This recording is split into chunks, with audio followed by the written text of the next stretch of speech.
Hello, good morning friends. एक बार फिर से मैं आप सभी लोगों का तहे दिल से स्वागत करता हूं आपके अपने चैनल हिंदी के रंग विपिन सर के संग पर। और आज हम लोग टॉपिक पढ़ेंगे अव्यय यानी अविकारी शब्द।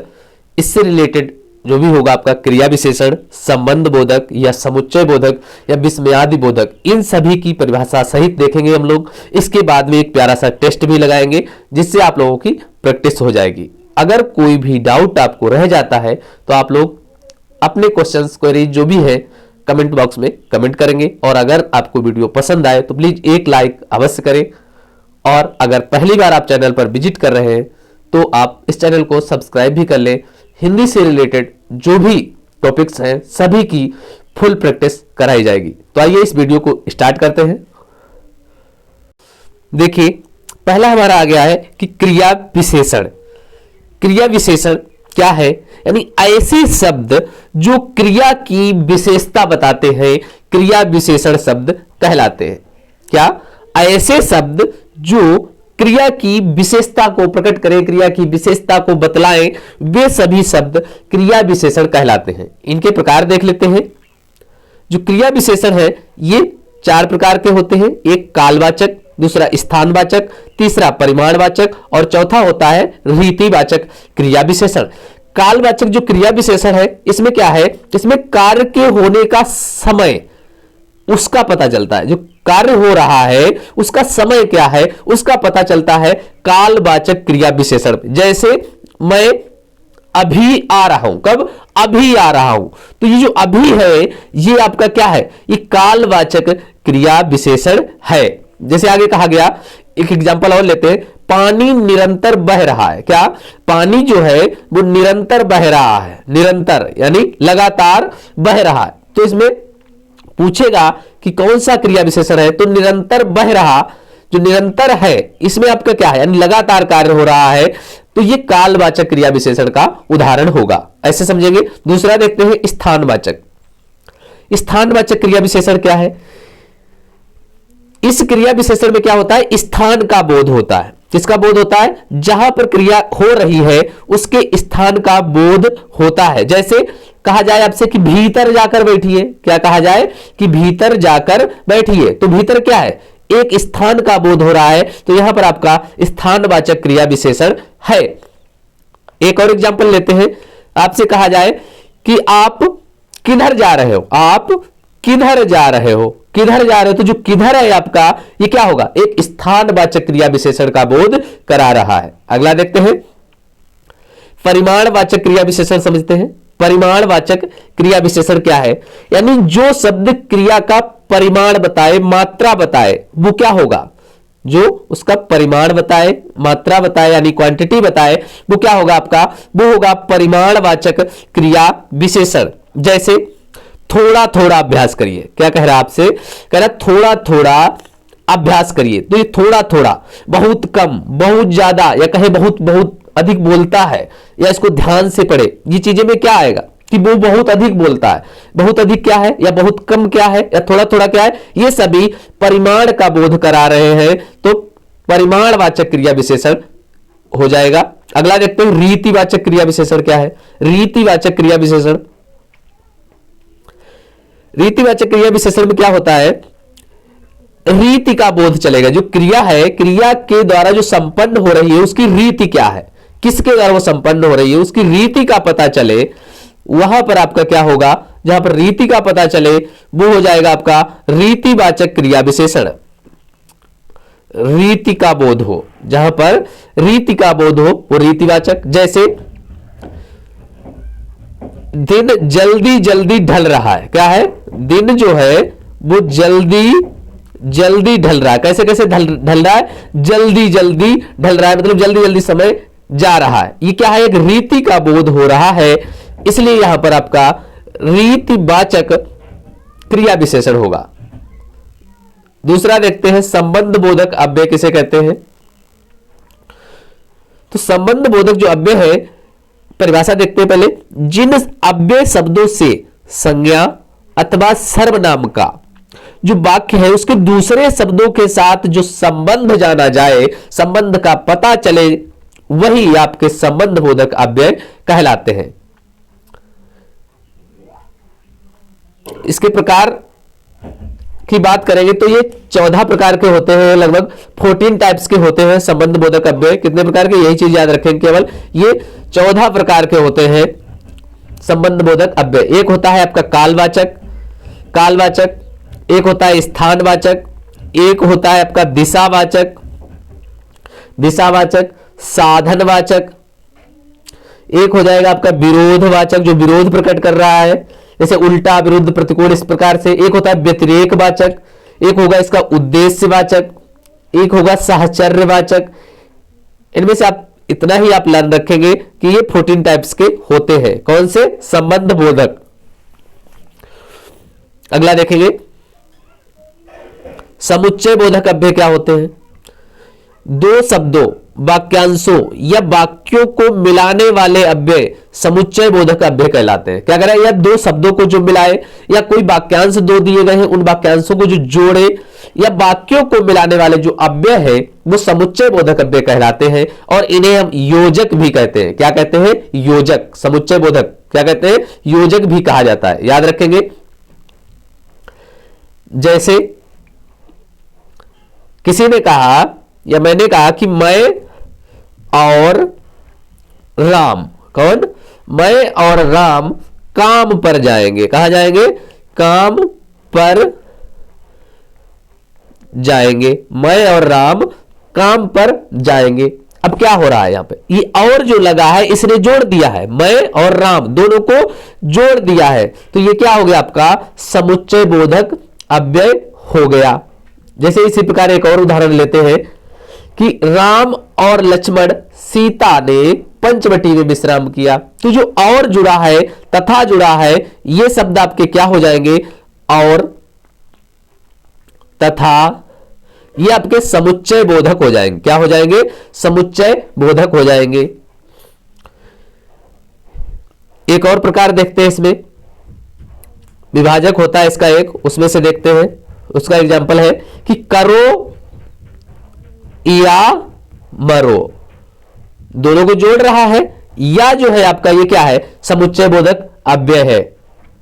एक और ऑप्शन लेते हैं, विकल्प है कि तुम आना या मैं आऊंगा। ये विकल्प सूचक आपका हो जाएगा तुम आना या मैं आऊंगा, मैं आऊंगा। दोनों में या से जुड़ रहा है, तो या जो हो जाएगा वो आपका क्या हो जाएगा? वो आपका समुच्चय बोधक अव्यय हो जाएगा। अगला देखते हैं विस्मयादि बोधक। समझ लीजिएगा, जिन शब्दों से हर्ष, शोक, विस्मय, ग्लानि, घृणा, लज्जा आदि भाव प्रकट होते हैं उन्हें विस्मयादि बोधक अव्यय कहा जाता है। इन्हें द्योतक भी कहा जाता है। क्या कहते हैं? द्योतक भी कहते हैं। याद रखें क्या? जिन शब्दों से हर्ष यानी प्रसन्नता, शोक, दुख जो होता है, विस्मय, ग्लानि या घृणा, लज्जा आदि भावों को प्रकट किया जाता है, वे सभी विस्मयादि बोधक अव्यय होते हैं। जैसे ले लिया कि वाह वाह, कहते नहीं वाह वाह, ये क्या हो गया आपका? ये आपका विस्मयादि बोधक हो गया। जिसे शोक में क्या कहते हैं? हाय, ये क्या हो गया? क्या कहते हैं? कि हाय। तो ये क्या है आपका? ये सभी विस्मयादि बोधक है। आशीर्वाद कोई देता है तो वो भी आपका विस्मयादि बोधक में होता है। जैसे कहता है दीर्घायु हो, जीते रहो, कहते नहीं ये लोग, कहते हैं दीर्घायु हो, जीते रहो। ये सब चीजें क्या है आपका? सभी विस्मयादि बोधक है। और विस्मयादि बोधक का ये चिन्ह आप याद रखेंगे, इस टाइप से समझ जाएंगे आपकी विस्मयादि बोधक अव्यय है। चलिए अब कुछ प्रश्न देख लेते हैं, इन पर आधारित इन प्रश्नों की प्रैक्टिस कर लेंगे। क्रिया विशेषण से संबंधित प्रश्न आपके सामने है, अब आप लोग देखें। लिखा है कि मोहन सुंदर लिखता है। इस वाक्य में क्रिया विशेषण क्या है? क्रिया विशेषण किसे कहा जाता है? बताया था जो क्रिया की विशेषता बताए। तो यहां पर क्रिया की विशेषता कौन बता रहा है? उस शब्द को आपको बताना है। क्या मोहन या सुंदर या लिखता या उपयुक्त में से कोई नहीं? तो मोहन कैसा लिखता है? सुंदर लिख रहा है, तो ये उसकी विशेषता हो गई।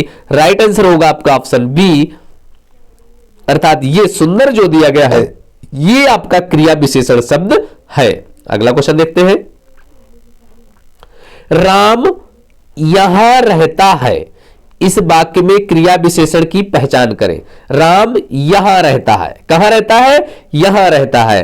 तो राइट आंसर आपका मिल गया यहां, और ये स्थानवाचक क्रिया विशेषण होगा। अभी आप लोगों को हमने बताया था। अगर वीडियो दोस्तों पसंद आ रहा है तो प्लीज लाइक जरूर करें, और अगर इसकी पीडीएफ चाहिए तो आप लोग टेलीग्राम चैनल ज्वाइन कर लेंगे। टेलीग्राम का लिंक आपको डिस्क्रिप्शन बॉक्स में मिल जाएगा। आगे देखते हैं। संगीता प्रतिदिन पढ़ती है, इस वाक्य में क्रिया विशेषण की पहचान करनी है। कौन सा है? संगीता प्रतिदिन पढ़ती या है। तो संगीता पढ़ती है, कैसा? प्रतिदिन पढ़ती है। कब पढ़ती है? प्रतिदिन। तो राइट आंसर आपका बनेगा ऑप्शन बी, प्रतिदिन। Right answer is option B. Next question देखेंगे। जो शब्द क्रिया की विशेषता प्रकट करते हैं, जो शब्द क्रिया की विशेषता प्रकट करते हैं, उन्हें क्या कहते हैं? क्रिया विशेषण, अव्यय, संज्ञा या सर्वनाम। राइट आंसर इज ऑप्शन ए, क्रिया विशेषण। जो शब्द क्रिया की विशेषता को प्रकट करते हैं उन्हें हम क्रिया विशेषण अव्यय कहते हैं। नेक्स्ट क्वेश्चन देखेंगे। अर्थानुसार क्रिया विशेषण के कितने भेद हैं? 4, 6, 7 या 3। तो अर्थानुसार क्रिया विशेषण के 4 भेद हैं, आप लोगों को बताए थे। आगे देखेंगे। मैं अभी आ रहा हूं, इस वाक्य में कौन सा कालबोधक क्रिया विशेषण है? कालबोधक कौन सा है? मैं अभी या आ या रहा हूं। मैं कब आ रहा हूं? अभी। तो अभी जो आपका मिलेगा ये क्या होगा? ये ही आपका आंसर होगा कालबोधक क्रिया विशेषण का। Right answer is option B. Next question देखेंगे। फिर कभी चलेंगे, फिर कभी चलेंगे, इस वाक्य में कौन सा कालवाचक क्रिया विशेषण निहित है? पहचान करें। फिर कभी या चलेंगे या फिर। कब चलेंगे? फिर कभी चलेंगे। तो राइट आंसर क्या होगा? Option A is the right answer. फिर कभी जो है आपका, ये आपका कालवाचक क्रिया विशेषण का उदाहरण है। अगला क्वेश्चन देखेंगे।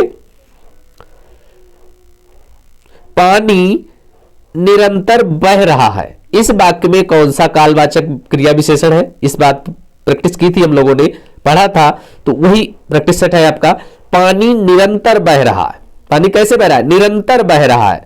अब कालवाचक पूछ रहा है, पानी निरंतर वह या रहा है। राइट आंसर होगा आपका ऑप्शन बी, निरंतर, यानी लगातार बह रहा है। यही आपका कालवाचक क्रिया विशेषण का उदाहरण होगा। अगला क्वेश्चन देखते हैं।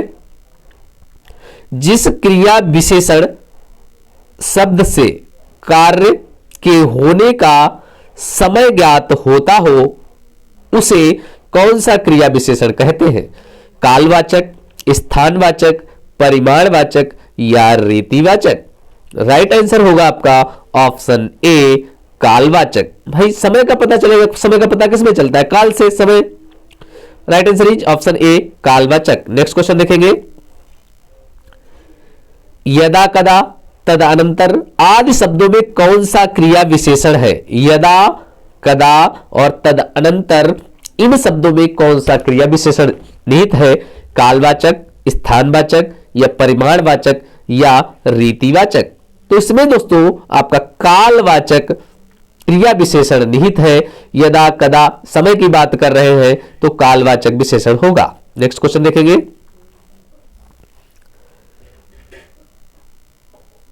अगला देखिए, कह रहा है कि भीतर जाकर बैठिए, इस वाक्य में क्रिया विशेषण निहित है। कौन सा क्रिया विशेषण है?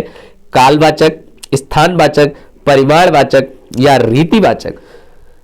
कहां जाकर बैठिए? भीतर जाकर बैठिए। तो भीतर क्या है? एक स्थानवाचक क्रिया विशेषण का बोध करा रहा है। तो right answer is option B. Next question देखें। किधर जा रहे हो भाई? किधर जा रहे हो, इस वाक्य में क्रिया विशेषण की पहचान बतानी है आपको। कालवाचक, स्थानवाचक, परिमाणवाचक या रीतिवाचक। तो राइट आंसर होगा आपका ऑप्शन बी, यानी किधर जा रहे हो भाई, कौन से स्थान पे जा रहे हो। तो राइट आंसर बनेगा आपका ऑप्शन बी, स्थानवाचक। नेक्स्ट क्वेश्चन देखिएगा। दाएं, बाएं, अंदर, इस ओर आदि शब्दों में कौन सा क्रिया विशेषण निहित है? कहें दाएं या बाएं, अंदर, इस ओर, ये सब क्या है? कालवाचक, स्थानवाचक, परिमाणवाचक या रीतिवाचक? ये सभी दोस्तों आपके हैं स्थानवाचक। राइट आंसर हो जाएगा आपका ऑप्शन बी, स्थानवाचक। नेक्स्ट क्वेश्चन, थोड़ा थोड़ा अभ्यास कीजिए, इस वाक्य में कौन सा क्रिया विशेषण है? आपको बताना है, थोड़ा थोड़ा या थोड़ा, अभ्यास या कीजिए। राइट आंसर इज ऑप्शन ए, थोड़ा थोड़ा जो है आपका ये क्रिया विशेषण है और परिमाणवाचक क्रिया विशेषण है। नेक्स्ट क्वेश्चन देखेंगे,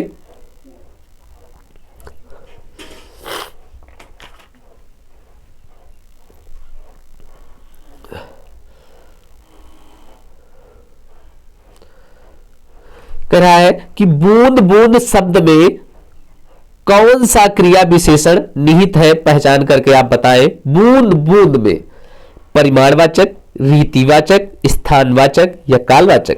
राइट आंसर होगा आपका ऑप्शन ए, परिमाणवाचक। परिमाण का बोध करा रहा है बूंद बूंद।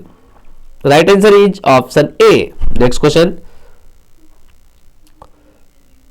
संभव है कि वह आए, इस वाक्य में कौन सा क्रिया विशेषण है? रीतिवाचक, परिमाणवाचक, स्थानवाचक या कालवाचक?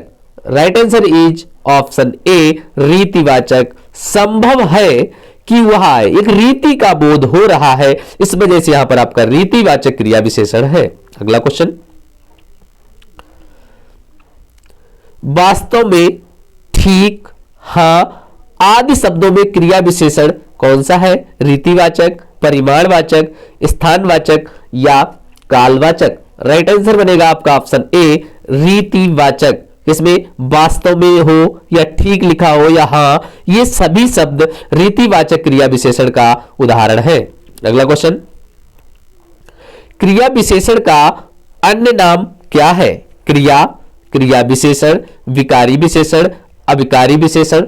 राइट आंसर क्या होगा दोस्तों? तो राइट आंसर है इसका ऑप्शन डी, अविकारी विशेषण। क्या कहते हैं इन्हें? अविकारी विशेषण कहा जाता है। Right answer is option D. Next question,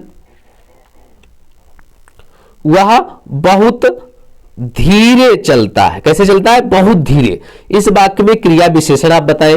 क्रिया विशेषण किसे कहते हैं? बताया था कि जो क्रिया की विशेषता बताए, तो क्रिया की विशेषता क्या हो रही है यहां पर? वह बहुत धीरे चलता है, तो वो धीरे चलता है, लेकिन कैसे चल रहा है? बहुत धीरे चल रहा है। तो राइट आंसर आपका बनेगा ऑप्शन बी। नेक्स्ट क्वेश्चन, क्रिया विशेषण के प्रमुख भेद कितने हैं? क्रिया विशेषण के प्रमुख भेद बताने हैं आपको, कितने होते हैं? तो क्रिया विशेषण के प्रमुख भेद बताया था हम लोगों ने कि 4 भेद होते हैं क्रिया विशेषण के। कौन कौन से भेद होते हैं क्रिया विशेषण के? चारों भेद फिर से देख लीजिएगा आप लोग। तो चारों भेद जो होते हैं क्रिया विशेषण का, एक तो होता है कालवाचक। कौन सा होता है? कालवाचक। एक होता है स्थानवाचक, एक होता है आपका परिमाणवाचक जो परिमाण का बोध कराए, तीसरा और चौथा होता है रीतिवाचक। क्लियर? कालवाचक जो समय का बोध करा रहा है, स्थानवाचक उसके स्थान का बोध करा रहा है, परिमाणवाचक क्रिया के परिमाण का बोध करा रहा है, और रीतिवाचक जो रीति का बोध करा रहा है।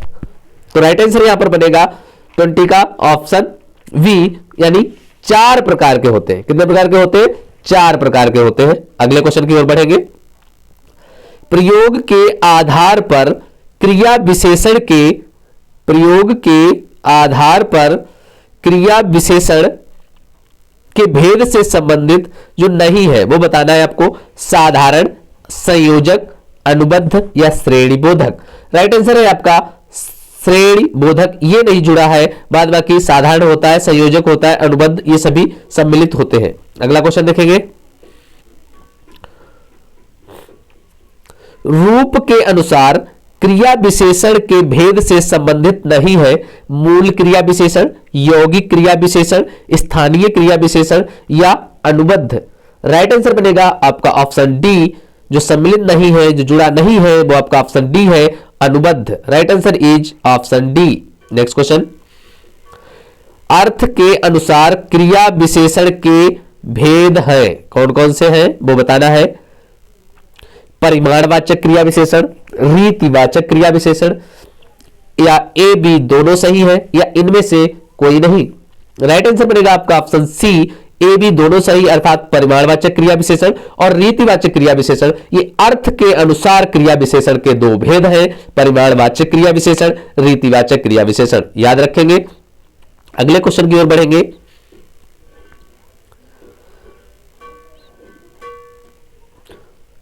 अब आप जा सकते हैं, इस वाक्य में क्रिया विशेषण की पहचान करनी है। अब आप जा सकते हैं, इसमें कौन सा क्रिया विशेषण है? अब, आप या जा या सकते हैं। तो राइट आंसर बनेगा आपका ऑप्शन ए, अब जो है आपका क्रिया विशेषण शब्द है। नेक्स्ट क्वेश्चन,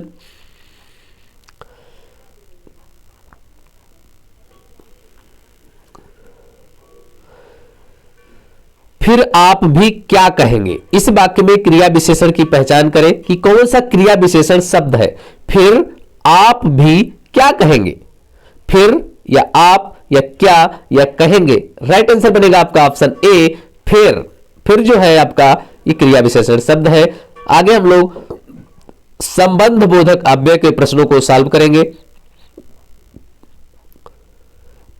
उसका साथ छोड़ दीजिए, इस वाक्य में संबंध बोधक अव्यय कौन सा है? उसका साथ छोड़ दीजिए। ऑप्शन ए उसका, ऑप्शन बी साथ, ऑप्शन सी छोड़, ऑप्शन डी दीजिए। राइट आंसर क्या बनेगा? राइट आंसर बनेगा आपका ऑप्शन बी, जो साथ है ये आपका संबंध बोधक अव्यय का बोध करा रहा है। आगे देखेंगे, मेरे सामने से हट जा, इस वाक्य में संबंध बोधक अव्यय है। मेरे सामने से या हट या जा। राइट आंसर बनेगा आपका ऑप्शन बी, सामने से। जो सामने से है आपका, ये आपका राइट आंसर हो जाएगा संबंध बोधक अव्यय का। आगे देखते हैं, लाल किले पर तिरंगा लहरा रहा है, इस वाक्य में संबंध बोधक अव्यय है। लाल किले पर तिरंगा लहरा रहा है, कौन सा आंसर सही होगा? Option B is the right answer, पर। जो पर आपका लगा है ये आपका संबंध बोधक अव्यय है।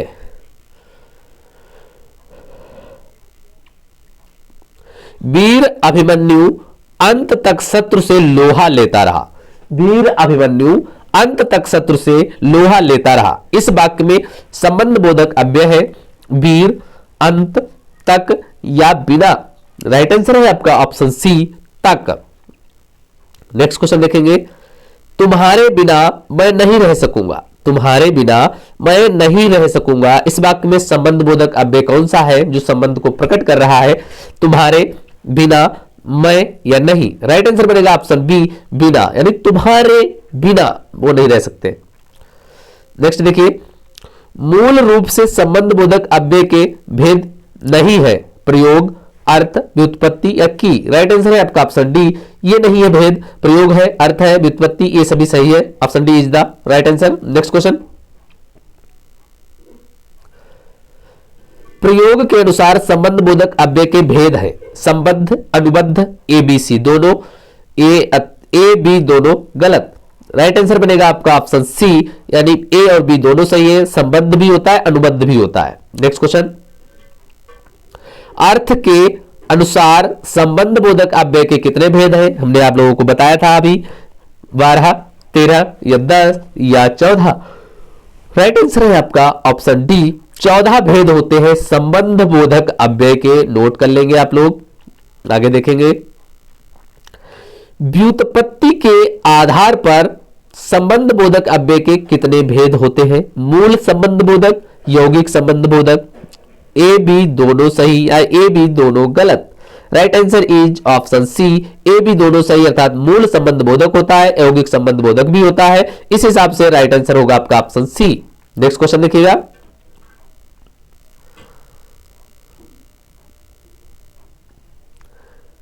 बिना, पर्यंत, पूर्वक आदि शब्दों का संबंध किस अव्यय से है? मूल संबंध बोधक अव्यय या सहचरवाचक या यौगिक संबंध बोधक या संग्रहवाचक? Right answer is option A, मूल संबंध बोधक अव्यय से जुड़े हैं ये शब्द। नेक्स्ट क्वेश्चन, समुच्चय बोधक से है। श्रुति और गुंजन पढ़ रहे हैं, इस वाक्य में समुच्चय बोधक अव्यय बताना है। श्रुति में है, गुंजन में है या और में है या पढ़ में है? राइट आंसर बनेगा आपका ऑप्शन सी, और, जो और दिया गया है ये आपका समुच्चय बोधक अव्यय है।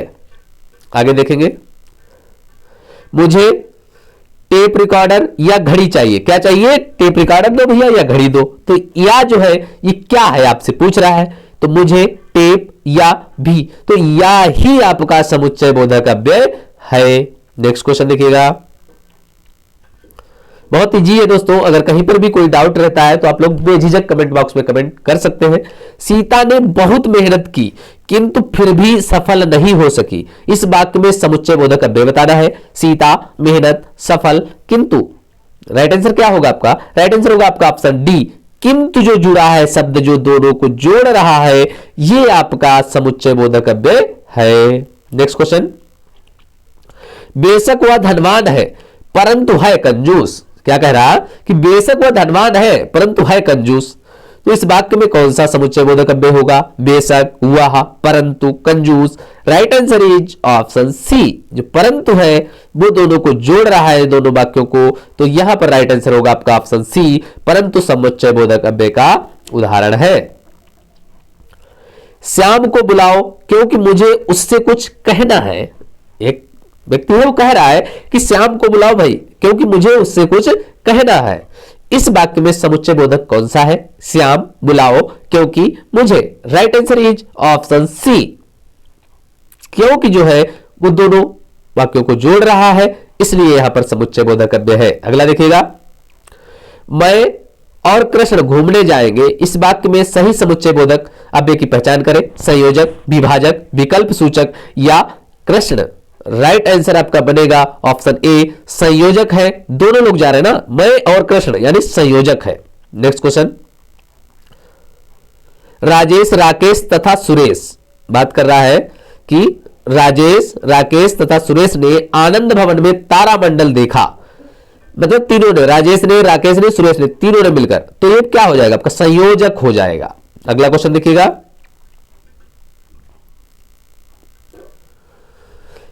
करो या मरो। इस वाक्य की पहचान करें। ये क्या है? संयोजक, विभाजक, विकल्प सूचक या करो।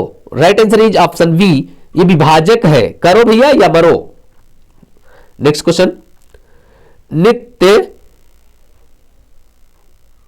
काम करो ताकि सारे काम शीघ्र हो सके। इसमें अव्यय पहचाने, कौन सा होगा? संयोजक है, विभाजक है, विकल्प सूचक है या सारे होगा। राइट आंसर बनेगा आपका ऑप्शन बी, ये विभाजक है। Next question,